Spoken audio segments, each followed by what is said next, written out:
Madulom kag tuman kainit. Ining sitwasyon sa sulod sang Barangay Hall sang Barangay Alalasan Lapu sa limpakahapon sa udto.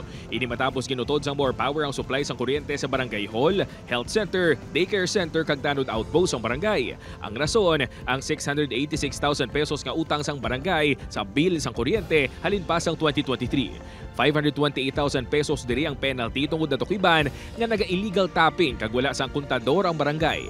Ang 157,834 pesos and 20 centavos naman ang aktual nga bill umpisa sa may kontador na pero wala na baydan sa nagligad nga administrasyon. Doble huol pa ini sa karon bangod nagahilapit ng fiesta sang barangay. Kay Kapsumsyo, sir, naistoryahan ta na ini before.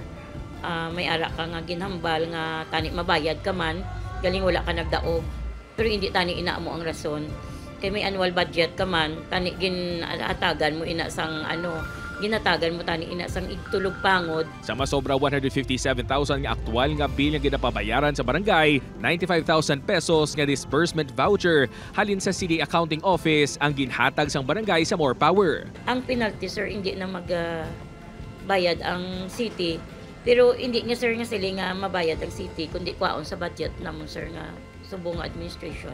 Apang suno sa more power, samtang wala pa sang desisyon nga nakasugtan ang barangay kagang ila talatapaan, hindi pa mabalik ang supply sang kuryente sang barangay. It will still matter, no?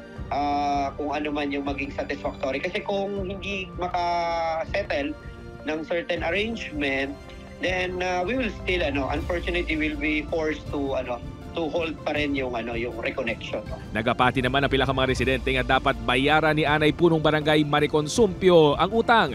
Ang previous pa na diba?